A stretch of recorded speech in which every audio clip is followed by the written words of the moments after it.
कह रहे थे सरकारी स्कूलों को बंद किया जा रहा है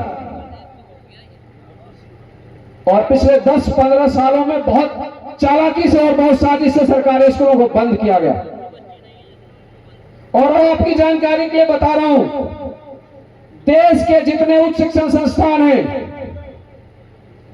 उसके साथ भी एक गहरी साजिश हो रही है। और जितने लोग बैठे हैं मेरी बात ध्यान से सुनिएगा, इस सरकार ने एक एजुकेशन पॉलिसी लागू की है, नई शिक्षा नीति 2020। मैं दिल्ली विश्वविद्यालय में आता हूं, उसमें पूरी तरह से लागू हो गया।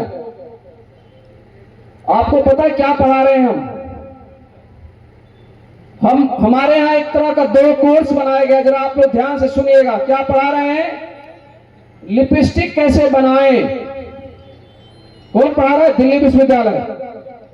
आरओ कैसे ठीक करें, कौन पढ़ रहा है? बीए करने वाला बच्चा। योगा की ट्रेनिंग हो रही है, उसको साइंस के विषय कम पढ़ाए जा रहे हैं, उसको भूगोल के विषय कम पढ़ाए जा रहे हैं। ये क्या आपको नहीं लगता साजिश है? जो बाल गंगाधर तिलक कह रहे थे कि इन दलित पिछड़ों को आप वो सिखाओ कि पढ़ाई कैसे बनेंगे, लोहार कैसे बनेंगे, नाई के बन के बाल काटना कैसे सीखेंगे, ये मोची कैसे बनेंगे, अच्छे जूते कैसे बनाएंगे। क्या आपको नहीं लग रहा जब हमें वही काम आज दोबारा दिल्ली विश्वविद्यालय जैसे संस्थाओं में शुरू हो गया, क्या हमारे लिए चौंकने वाली बात नहीं है? जो बच्चे बीए करके वहां से निकलते थे, एमए करके निकलते थे, वो जाते थे विदेशों में पढ़ने।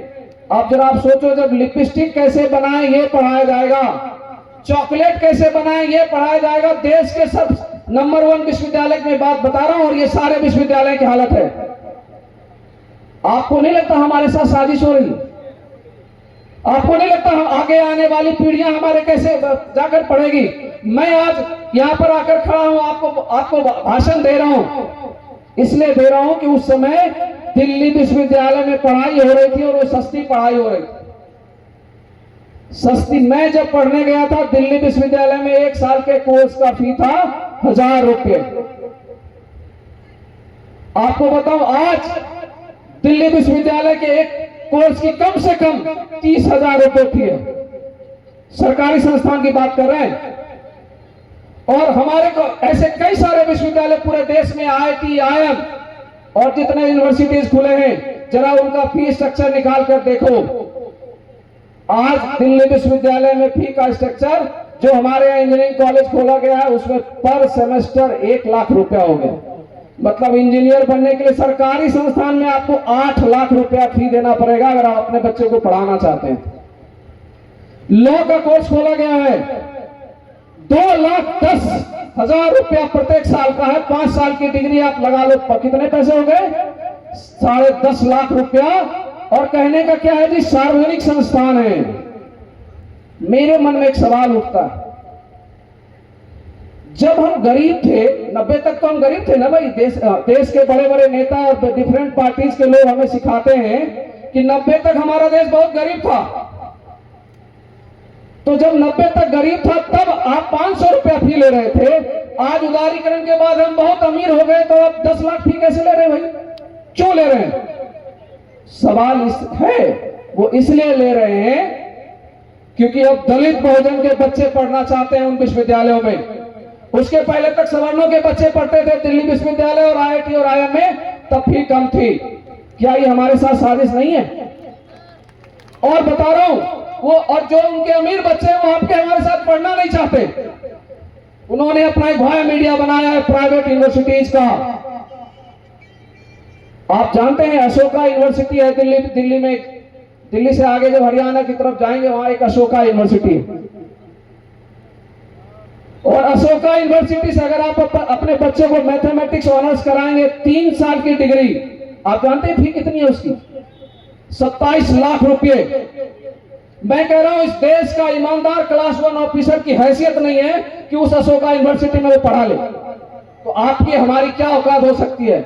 कौन कर रहा है ये साजिश और क्यों कर रहा है? आप कहते हैं मेरिट की बात करते हैं ये लोग। अगर इतने ही मेरिट बांध हो और उन 27 लाख में ही पढ़ने कौन बच्चा जाता है जानते हैं?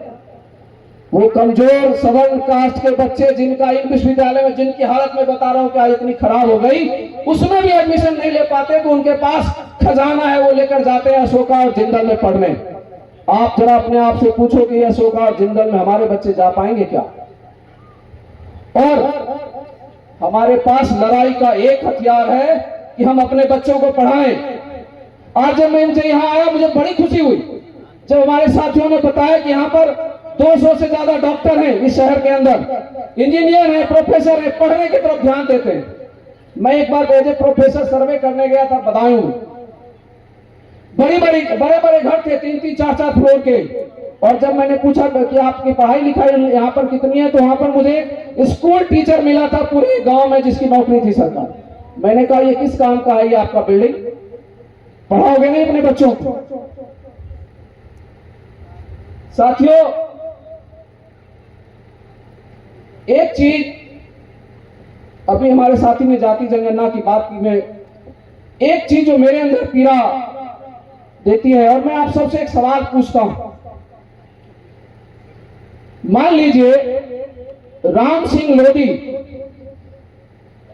और श्याम यादव, इसको ऐसे लीजिएगा, मैं उदाहरण दे रहा हूं, मैं किसी राम सिंह लोधी को नहीं जानता, मैं किसी श्याम यादव को नहीं जानता,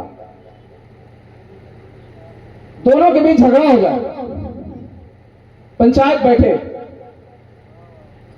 और उस पंचायत में न्यायाधीश हो मोहन शर्मा जी, फलाने पांडे जी, फलाने सिंह जी, वो पंचायत का परिणाम क्या निकलेगा? बंदर वाली हालत होगी या नहीं होगी? याद है बंदर की कथा? थोड़ी इधर से ले ली, थोड़ी उधर से ले ली, दोनों बंदर जो है। आज भारत की न्याय व्यवस्था से मैं ये सवाल कर रहा हूं और मैं आपको कुछ उदाहरण दे रहा हूं। अभी महेंद्र सिंह लोधी थे यहां पर। मध्य प्रदेश में ओबीसी का आरक्षण 27% किया जाए, इसकी लड़ाई लड़ रहे हो। एक सरकार आई थी, उसने लागू कर दिया, और लागू कर दिया तो वहां के उच्च न्यायालय ने क्या किया? स्टे लगा दिया। 1990 में, 91 में जब ओबीसी का रिजर्वेशन लागू हुआ था, सुप्रीम कोर्ट ने स्टे लगाया, 2 साल वहां पर स्टे लगा रहा। 1993 में आया कि ओबीसी को रिजर्वेशन मिलेगा, लेकिन उसमें क्रिमी लेयर आएगा। उन जजों से पूछिए कि भारत के संविधान में आर्थिक आधार पर आरक्षण देने की चर्चा कहां पर है, मुझे बताओ।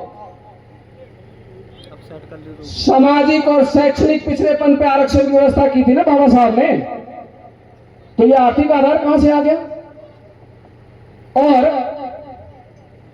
2 साल सुप्रीम कोर्ट ने रोक लगाकर देखा, जो संविधान के प्रावधानों पर बनाया हुआ आरक्षण था। और जब ईडब्ल्यूएस आया तो इस देश ने देखा, कहते हैं आर्थिक आधार पर आरक्षण, इकोनॉमिक वीकर सेक्शन, ये कहते हैं उनको शर्म आती है कि सवर्णों का आरक्षण। आप मुझे बताओ, क्या वो आर्थिक आधार पर आरक्षण है? वो जनेऊ आरक्षण है, सवर्ण आरक्षण है वो। और मैं आपसे अपील करता हूं, आज से ईडब्ल्यूएस कहना बंद कर दीजिए कि ये वो सवर्ण आरक्षण है। अभी हमारे साथी जाति जनगणना की बात कर रहे थे, और हम 85% ऑलरेडी हैं, ये हम मानते हैं। तो भैया तुम 15% वालों ने 10% तो ले लिया, और क्या चाहिए? 15% ही आबादी बची होगी ना। हालांकि जनगणना हो जाए तो शायद वो 10% ही निकले। तो तुम्हारी 10% आबादी है, तुमने 10% अपना आरक्षण ले लिया, बाकी 90% हमें दो ना। और ये झूठ क्यों बोलते हो कि ये आर्थिक आधार पर आरक्षण है? आप मुझे बताइए, अगर वो सवर्ण आरक्षण नहीं है तो एससी, एसटी, ओबीसी उसको क्यों नहीं मिलता ये आरक्षण? और जब सुप्रीम कोर्ट में, मैं उसका पार्टी नहीं था, मैं उसमें भागीदारी कर रहा था जब कोर्ट में जब वो कोर्ट में लड़ा जा रहा था, सुप्रीम कोर्ट में हमारे साथी लड़ रहे थे। आप जरा एक चीज सोच कर देखिए, ये मानकर बैठे हैं कि 50% उनकी बपौती है, जबकि भारत सरकार का संविधान क्या कहता है? वो अनरिजर्व है। तो अनरिजर्व में तुम्हारी बकौती कैसे हो गई भाई? उस 50% में जब तुमने 10% काटा तो SC ST OBC का हिस्सा भी कटा या नहीं कटा? अगर मेरे बच्चे मेरिटोरियस होते, हो सकता था वो उसमें सेलेक्ट हो जाते उस 10% में। तुमने मेरा हिस्सा क्यों काटा? हमारे किसी नेता ने ये सवाल नहीं पूछा। ये दिक्कत है।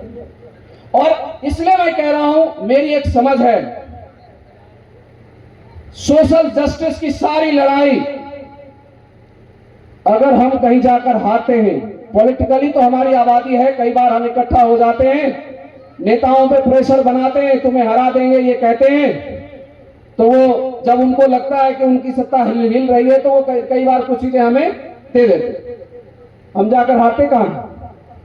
इस देश के न्यायालयों में जाकर हम सारी लड़ाइयां हारते हैं।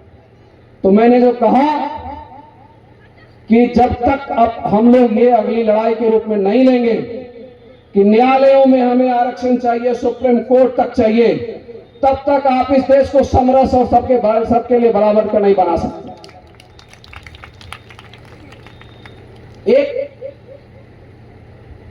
एक बात मैं एक नए चीज की तरफ कई बार लोगों को नया ध्यान दिलाने की कोशिश कर रहा हूं। हम लोग सामाजिक न्याय की बहुत बात कर रहे हैं, सारी लड़ाई लड़ी गई, बहुत सारे साथी आएंगे, डिटेल्स भी देंगे। यह भी कहा जाता है कि अरे कितने दिनों तक आरक्षण ले? 10 साल कहा था बाबा साहब ने, 10 साल कहा था। और जो आरक्षण 1953-54 में लागू होना चाहिए उसको आप लागू करते हो लाकर कब? कई सारे विभागों में प्रोफेसर्स की नौकरियों में आरक्षण की व्यवस्था 2007 में की गई है। कोई ये सवाल नहीं पूछता, इस देश का मीडिया कोई इस पे सवाल नहीं पूछता। जब ओबीसी को 1993 में इतने संकट के बाद तुमने रिजर्वेशन दे दिया तो जो क्रीम नौकरियां थी वहां क्यों रोक दिया भाई? प्रोफेसर बनने से क्यों रोक दिया? इसीलिए कि वो पढ़ लेंगे तो आपसे सवाल पूछेंगे। सवालों से डरते हैं ये लोग, क्योंकि इन्होंने चीटिंग की है, इन्होंने इस समाज को धोखा दिया। उनको पता है कि जब ये लोग पढ़ लेंगे तो हमारे धोखे पर सवाल पूछेंगे, इसलिए वो पढ़ने नहीं देना। इसलिए हम सबको बहुत अलर्ट रहने की जरूरत है। अभी जाति जनगणना की बात हो रही है, मुझे कहना नहीं चाहिए, देश के प्रधानमंत्री हैं। एक चीज बताइए, जब जाति जनगणना होगी तो क्या केवल हिंदुओं की जातियां गिनी जाएंगी?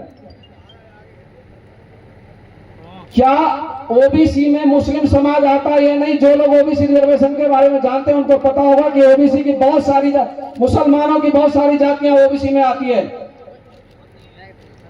तो जब आती है तो जाति जनगणना में उनकी गिनती क्यों नहीं होगी? ये झूठ क्यों फैलाया जाता है? और कौन फैलाता है? देश का प्रधानमंत्री। क्यों भाई? आप नहीं करना चाहते जाति जनगणना। और दूसरी बात, हम लोगों को आपस में जो चिंतन करने की जरूरत है। हमारे कई साथी कहते हैं कि जाति, जो SC ST OBC वर्ग के लोग कहते हैं कि जाति जनगणना से देश बच जाएगा। अच्छा एक चीज बताइए, आज बड़ा मिला हुआ है क्या? आज मिला हुआ है? अगर मिला हुआ है तो सबका सरनेम क्यों? हटाओ ना। हम फलाने यादव, फलाने कुर्मी, फलाने सिंह जी, फलाने शर्मा जी, ये जब लगाते लोगों को जाति नहीं पता चलती इस देश में। जब जनगणना कर लेंगे तो पता लग जाएगा, तब देश बटेगा। आज यहां पर बैठे मुझे बताइए 80% लोगों के नाम में सरनेम लगा हुआ या नहीं लगा हुआ? तो सरनेम लगा हुआ तो जाति छुपे हुए क्या उसमें? तो फिर क्यों झूठ बोल रहे हो? किससे झूठ बोल रहे हो? ये हमको समझना है। आपको पता है, जाति जनगणना जिस दिन इस देश ने करा लिया, और एक चीज और बता दूं, जाति जनगणना तो हो ही रही ना। क्या SC ST की काउंटिंग नहीं होती? पता है ना आपको? SC और ST की काउंटिंग के बाद वो बताया जाता है, हवा में नहीं है वो। आप जब आज भी जब जाति जनगणना की जाती है तो SC और ST की आबादी पता लग जाती है, उसमें कॉलम में भरवाया जा रहा है। तो एक और कॉलम जोड़कर जाति निकाल देने से क्या आफत आ जाएगी? आपको लगता है कि ये हमें पता चल जाएगा कि फलाने जाति के लोग इतने हैं, फलाने जाति के इतने लोग हैं, तो क्या हम अगले दिन से दंगा करने लगेंगे? अभी हमें नहीं पता 1931 के जनगणना में क्या नहीं बताया गया था कि 52% ओबीसी की आबादी है, और उसके बावजूद भी हम 27% पे खुश हैं। मैं साथी एक और बात कहना चाहता हूं। अंग्रेजों ने एक बात कही थी, अंग्रेजों ने यह कहा था कि भारत की एक ऐसी जाति है ब्राह्मण समाज जिसके अंदर न्याय बुद्धि का अभाव है, और वो जाति हम इस समाज को लीड करती है, तो इस समाज का विकास न्यायिक तरीके से नहीं हुआ होगा, ये इसमें कोई शक शुबा नहीं होनी चाहिए।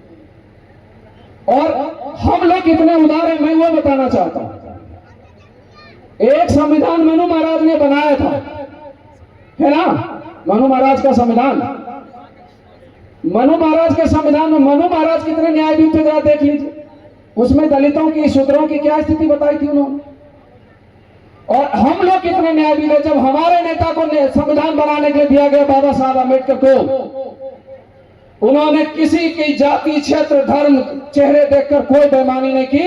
उन्होंने एक साथ कहा कि सबको एक वोट का अधिकार देंगे, चाहे वो स्त्री हो, पुरुष हो, उसकी आमदनी 100 रुपये हो, उसकी आमदनी 1 लाख रुपए हो, वो प्रोफेसर हो और वो रिक्शा चलाने वाला हो, सब इस देश का नागरिक है। और आप जानते हैं अमेरिका जैसे देश में, मैं महिलाओं से कहना चाहता हूं, जिस अमेरिका के विद्वता की और आगे बढ़ने की बड़ी चर्चा होती है, उस अमेरिका में स्त्रियों को 100 साल लगा था वोटिंग का अधिकार लेने के। 100 इयर्स के बाद वहां की स्त्रियों को वोटिंग का अधिकार मिला। तो बाबा हम लोग कितने उदार हैं। अगर हम उदार नहीं होते, आप एक साथ में एक चीज उसको कहता हूं, आप रिवर्स कर लीजिएगा। अगर एक फर्ज करते हैं 85% आबादी उनकी होती और 15% हमारी होती, फिर क्या होता? मैं बोलूंगा नहीं, आप समझ लो। आप रह पाते इस देश में? तो इस उदार है ना। उसके बाद कोई जातिवादी किसे कहा जाता है? हमें। आप जाति की बात करोगे कहेगा जातिवादी। उनसे पूछो जाति हमने बनाई थी क्या? ब्राह्मण, क्षत्रिय, वैश्य और शूद्र का डिवीजन हमने किया था क्या? जब तुमने किया और जब हम तुम्हें ही बताने लग गए तो परेशानी हो रही है। ये बहुत सारी बातें साथियों, मैं केवल एक निवेदन करना चाहता हूं, लास्ट बात कहूंगा। बातें हैं, ये सारे मुद्दे हमने बताए। एक चीज, एक पॉइंट और माफी चाहता हूं, मैं जोड़ लेता हूं, इसके बाद उस पर आऊंगा। नौकरियों में आरक्षण की बहुत बात हुई। इस देश में सारी लड़ाई किस बात की? संसाधनों के बंटवारे की लड़ाई। भारत की सरकार साल भर में जितने पैसे कमाती है उसको कैसे बांटती है, उस चीज की लड़ाई है। और अभी तक हमने, सामाजिक न्याय के नेताओं ने, हमारे राजनेताओं ने, पॉलिटिशियंस ने एक लड़ाई लड़ी नौकरियों में आरक्षण की, और 75 साल से लड़ रहे हैं। उसके बावजूद भी जो उन्होंने दिया 27% ओबीसी नहीं मिला, आज तक पूरा नहीं हुआ, 21-22% पे अटके हुए हैं। एससी का थोड़ा पूरा हो गया है, लगभग 15% के आसपास वो पहुंच रहे हैं कई जगह पर। एसटी की हालत तो आज भी बहुत खराब है। एक लड़ाई की तरफ हमारा ध्यान ही नहीं गया। आपको पता है, एक साल में एक आंकड़ा दे रहा हूं, जो साथी मुझे बताया गया कि काफी समाज पढ़ा लिखा है, तो जरा ध्यान से सुनिएगा और जरूर इस बात की चर्चा होनी चाहिए। नौकरियों में साल भर में, एक साल में कुल भारत सरकार का खर्चा 17 लाख करोड़ का होता है। कितने का? 17 लाख करोड़। 50% हमारा रिजर्वेशन है। तो इसका मतलब सारे SC ST OBC के परिवारों में साल भर में भारत सरकार के खाते से 8.5 लाख करोड़ रुपया जाता है, 8.5 लाख करोड़ रुपए ले जाते हैं। आपको पता है ठेका में कितना जाता है? ठेकेदारियां जो होती है भारत सरकार के अंदर और राज्य सरकार के अंदर, वो कुल 68 लाख करोड़ रुपए का है। मतलब पेंसिल से लेके, पेन से लेके और सड़क बनाने तक 68 लाख करोड़। मैंने एक आंकड़ा निकाला, ओबीसी का तो उपलब्ध ही नहीं है क्योंकि ओबीसी को उसमें कोई रिजर्वेशन नहीं है। SC ST का 4% रिजर्वेशन है। मैं बताता हूं, आप में से शायद बहुत सारे साथी ना जानते।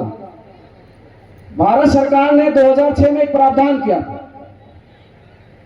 कि जितने छोटे उद्योग हैं उसमें, मतलब जो ठेका जाएगा भारत सरकार का, उसमें से छोटे उद्योगों वालों को 20% उसमें रिजर्वेशन मिलेगा।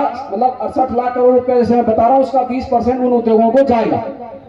फिर उन्होंने कहा कि उसका 4% SC ST को भी दे, वैसी कंपनियों को वो ठेका मिलेगा जिसके मालिक SC ST है, और 3% महिलाओं का किया गया।